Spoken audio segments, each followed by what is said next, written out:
Is this rolling already? My name's Claire and I'm 13 years old. My name's Jojo and I'm 20 years old. I'm Peter, and my birthday is next Tuesday. I'll be 71. My name is Anna and I'm 17 years old.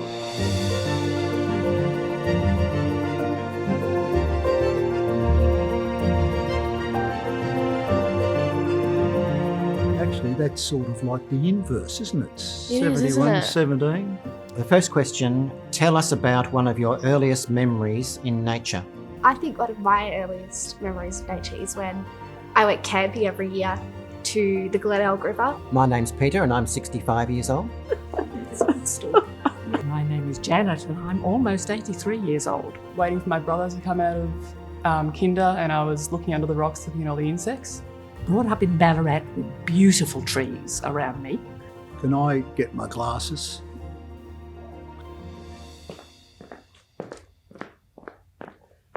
There we go. Oh, you can see clear in there. I think one of the earliest memories I have is a pretty standard one. We made a treehouse. Probably eating snails out by the gully trap when I was lovely. about 3 years old. My name is Olivia and I am 14. I'm Ruby and I'm 20. Claire, what do you love and enjoy most about the natural environment? I think it's probably the freedom that you get from it. It's silent and it's just space and it doesn't ask anything of you. Probably the wildlife that comes with it. I like that. The rocks and the trees and the leaves and the bird sounds and the insects. I love the feeling of being in nature, and it feels so open and calm and cool, if that makes sense. So was there a particular event that began your care for the environment? Or has it been something you've always carried with you? Look, I have always loved nature. I don't know what started me reading books on ecology when I was a teenager, but became fascinated by the interconnections of things. So that was really an event that started my interest in the environment.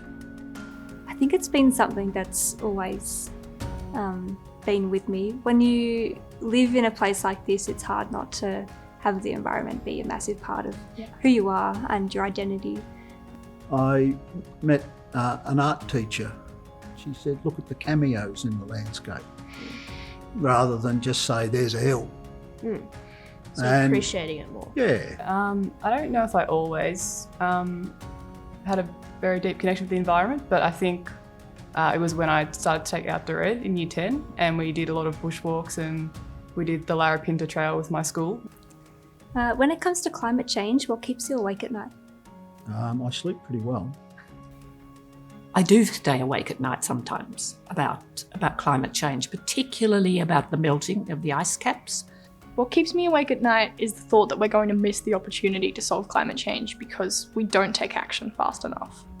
The thought of having a future where I won't be able to raise kids with this love of environment, and I won't just be able to go outside one day and hear the birds or hear the insects. Probably just thinking about the loss of all those beautiful places that I love to go to, all my favourite places outdoors.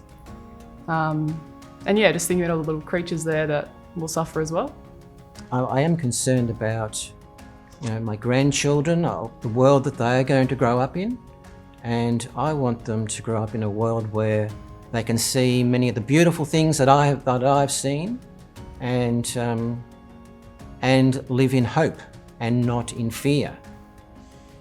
Do you feel that there is a divide between generations when it comes to climate change? I suppose so. I think there might be more of a sense of injustice amongst young people when it comes to climate. You've seen different things to what I've seen. You've probably seen a lot more. Well, you actually have. You've seen a lot more than me, so... Yeah, I do. I think it's really easy for younger generations to see the sort of impacts, but more so the impacts it'll have specifically on our futures, because we'll be the ones dealing with the issues. I think there can be divides created between generations, but I do believe that there's many more links that we can have with each other and ought to have with each other. I don't think there's any difference between the generations in terms of their love of the environment. Cool. As a young person, do you think that older generations are doing enough about climate change? And what could we do better? No, I do not think they're doing enough about climate change, but I don't think anybody's doing enough about climate change. I do think there is an adjustment in attitude in that older people, I suppose, don't really care that much about it.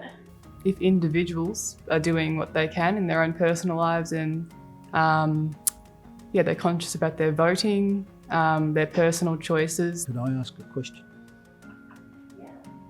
Do you think that is because older people think they're not going to be around that much longer? I was going to say that, but I didn't want to offend anyone. I think it all just comes down to personal choices again. I don't think you can really make a comment about a whole generation. Oh, that feels offensive, calling you an older person. No, I am. Go for it. As a handsome older person, do you think the younger generation are doing enough about climate change? What could they do better? As an older person, I think we need to be accepting that younger people are going to do things differently. At this stage, all they can do is agitate for change, really, because they're not in a position to be making the decisions. For me, growing up, missing a day of school for a school strike would be something that, I couldn't have even contemplated. I do think that it's up to every generation. We can't miss out the middle lot either. Security and accessibility to fresh food could become more difficult in the future. Do you have any ideas on solutions? Do we look to big business or local community? Yeah, I think we look to local community. I think self-sufficiency is so important, and skills and knowledge around producing your own food is very important and very enriching to your life as well. I feel like it's definitely a mixture of both. I think it's easy to put a lot of blame on big businesses for some of our wastage and usage issues as consumers. And I think as a community and even on a broader level, we need to start looking at our patterns as shoppers and the ways we store and use food, see it as an opportunity for collaboration instead of just putting all the responsibility on a certain industry to change. Yes, you act locally, but we've got to keep the global perspective on this one, because as Australians, we are part of the answer and we ought never to be part of the problem. Oh, here we go. Do you look forward to the future with hope? Or with trepidation and anxiety. Well, I look forward to it with hope. There are a lot of things which cause the diminishing of hope in older people. So I think the important message for us, so as older people, is that every day counts, and every day counts in terms of what we do in that day that makes a difference. If you don't stay optimistic and stay hopeful and think about what hope you have for the future, then what are you even fighting for? So I am hopeful things will change, but I'm not quite sure people realise how slow change will be. I am hopeful. I think we have time to be doing things, and I can see a lot of change, which is positive change. Hopeful that things will get better, and I'm hopeful that my differences and the differences of lots and lots of other people are going to make a much better future. People I know, I don't know anyone who isn't active in the environment and doesn't care for it, so that gives me hope. I look at younger people now and I think how thrilling it is, really, that they understand questions that I didn't even know existed.